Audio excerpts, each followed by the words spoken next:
दोस्तों सईदा जो होती है वो विनय को अपने कमरे में बुलाती है और उसको अपने हाथ पकड़कर उसको अपने बेड की तरफ ले जाती है। विनय ने आज तक ऐसा बेड कभी नहीं देखा था। इतना सुंदर इतना खूबसूरत बेड होता है। उस पर ले जाकर सईदा जो होती है उसको लिटा देती है। लिटाने के बाद भेड़ का एक गिलास दूध लेकर आती है और विनय को पीने के लिए देने लगती है। फिर कुछ देर के बाद उन दोनों के बीच नाजायज संबंध स्थापित हो जाता है। दोनों के बीच नाजायज संबंध होने लगता है। दोस्तों उनके बीच जब संबंध बनता है तो उतने दर्दनाक तरीके से संबंध बनता है कि सईदा को चरम सुख प्राप्त हो जाता है। दोस्तों फिर धीरे धीरे उनका ये रोज का काम हो जाता है। लेकिन दोस्तों फिर एक दिन ऐसा कांड हो जाता है जिसके बाद विनय की जिंदगी नरक बन जाती है। आइए जानते हैं। नमस्कार दोस्तों, क्राइम स्टोरी में आपका स्वागत है। मैं अफसार सिद्दीकी। अगर आपने हमारे चैनल को सब्सक्राइब नहीं किया तो सब्सक्राइब जरूर कर लें ताकि हमारा मोटिवेशन बना रहे। उत्तर प्रदेश के शाहजहांपुर जिले का रहने वाला एक छोटे से गांव का रहने वाला एक परिवार जिसमें मेवालाल का परिवार होता है। मेवालाल उस परिवार के मुखिया होते हैं। उनके दो बेटे होते हैं और एक बीबी होती है। प्रेस का और लॉन्ड्री का यानी कपड़े धुलने का और प्रेस का बहुत अच्छा कारोबार होता है और अच्छी कमाई कर रहे होते हैं। दोस्तों धीरे धीरे उनकी जिंदगी कट रही होती है। विनय जो होता है वो लॉन्ड्री का कारोबार संभाल रहा होता है अपने पिता के साथ। दोस्तों एक दिन ऐसा होता है कि उनके पड़ोस में एक लड़के का बड़ा धूमधाम से स्वागत हो रहा होता है। वो लड़का सऊदी अरब से आया होता है और बहुत ढेर सारा पैसा कमा कर लाया होता है। लगभग वो लड़का 8 साल में वापस आया था और ढेर सारा पैसा लेकर आया था। जब ये बात मेवालाल का लड़का विनय देखता है तो देखकर अपने पापा से कहने लगता है कि पापा मैं भी सऊदी अरब जाऊंगा और वहां जाकर अच्छी कमाई करूंगा। तो मेवालाल कहते हैं कि तुम्हें सब काम अच्छे से आता, तुम प्रेस भी करते हो, लॉन्ड्री का काम भी अच्छे से संभाल लेते हो, लेकिन यहीं पर रहकर कारोबार करो, तुम्हें सऊदी अरब जाने की क्या जरूरत है। तो वो कहता है विनय कि ये ढेर सारा पैसा लेकर आ सकता है तो क्या मैं नहीं कमा सकता। और इस तरीके से वो कहता है कि मैं भी सऊदी अरब जाना चाहता हूँ। तो मेवालाल कहते हैं कि मेरे पास इतना पैसा नहीं है कि तुम्हें मैं सऊदी अरब भेज सकूं। तो विनय सोच में पड़ जाता है और विनय कहता है कि पिताजी मुझे हर काम अच्छे से आता है और मैं वहां जाकर अच्छी कमाई कर सकता हूँ। फिर जैसे ही धीरे धीरे कई दिनों का समय बीत जाता है। एक दिन मेवालाल जो होते हैं विनय के पास आते हैं और विनय से कहते हैं कि तुम्हें लॉन्ड्री का और प्रेस का काम बहुत अच्छे से आता है और अगर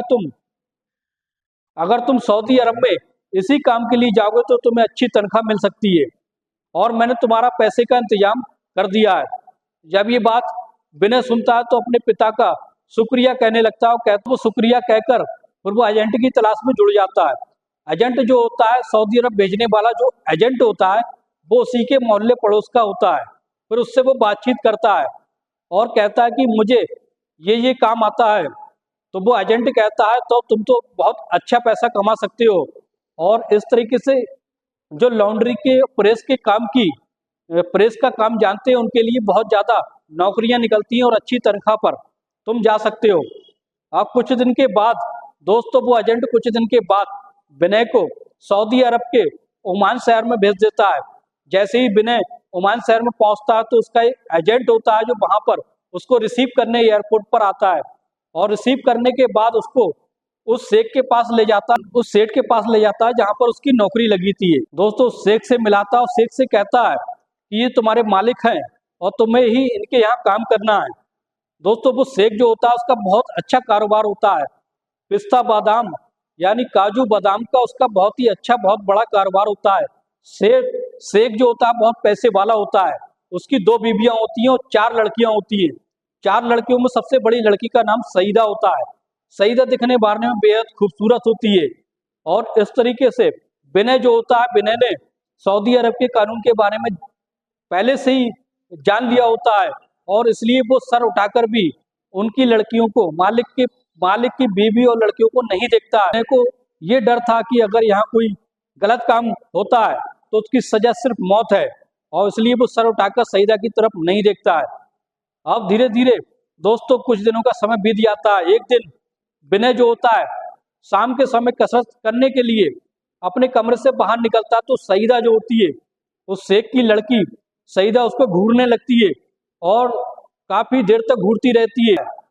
कसरत करने के बाद फिर अपने कमरे में चला जाता है। एक दिन सईदा जो होती है विनय से कहती है कि मुझे मार्केट से कुछ सामान लाना, तो मेरे साथ चलो।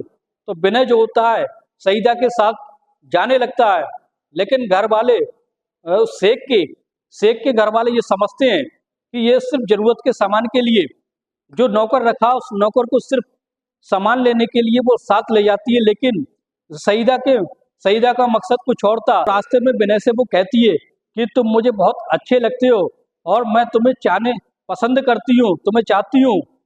विनय जो होता है वो हिचकिचाने लगता है और कहता है कि मैडम, ये आप क्या कह रही हो, मैं आपका नौकर हूँ, अगर मालिक को ये सब पता चलेगा तो मेरे लिए अच्छा नहीं होगा।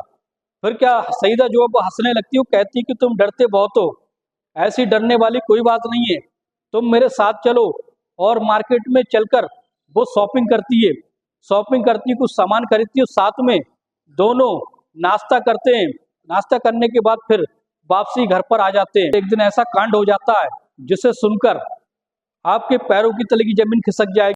दोस्तों, एक दिन ऐसा होता है, शेख अपनी दोनों बीवी और बाकी 3 लड़कियों को लेकर कहीं दूर मेहमानी में गया होता है, और इस तरीके से जैसे ही वो घर से निकल जाता है उसके बाद सईदा घर पर अकेली रह जाती है, और मालिक जो है उसकी सारी जिम्मेदारी विनय पर छोड़ जाता है कि तुम्हें इसको किसी भी चीज की जरूरत हो, सईदा को तुम्हें लाकर देना है, जब भी कोई चीज मांगे तुम्हें देना है। तो विनय जो कहता है कि जी मालिक, मैं सब कुछ देने के लिए तैयार हूँ, यही तो मेरा काम है।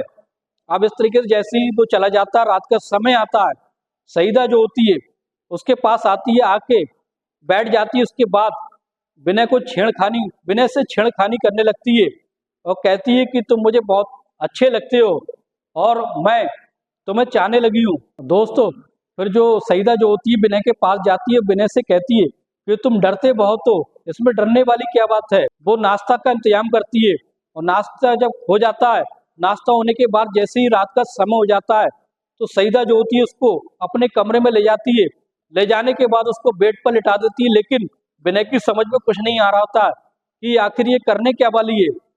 विनय डरने लगता है और कहता है कि आप ये क्या कर रही हो। तो सईदा कहती है, तुम्हें डरने की कोई जरूरत नहीं है, मैं अपने शरीर की जरूरत को पूरा करना चाहती हूँ, तुम मुझे पसंद हो। उसके साथ छेड़खानी करने लगती है, और उसके बाद विनय भी मजबूर हो जाता है और उसके साथ 2 से 3 बार शारीरिक संबंध बनाता है। दोस्तों, इस तरीके से संबंध बनाता है कि सईदा को अब चरम सुख मिलने लगा था। अब तो दोस्तों, अब उनका मिलन हर दूसरे तीसरे दिन होने लगा था। अब उनका यही लगातार होता रहता है। दोस्तों, अब तो विनय भी ये समझने लगा था कि सईदा जो है उसकी सिर्फ उसको चाहती नहीं है, बल्कि उसकी शारीरिक जरूरतों को पूरा करना चाहती है। सिर्फ इसलिए विनय से वो मिलती है, वो अपनी फ्रेंड को बताती है कि मेरा एक नौकर है जो बहुत ही स्मार्ट है, और मैंने उसके साथ संबंध बनाया, उसने चरम सुख की प्राप्ति दी है।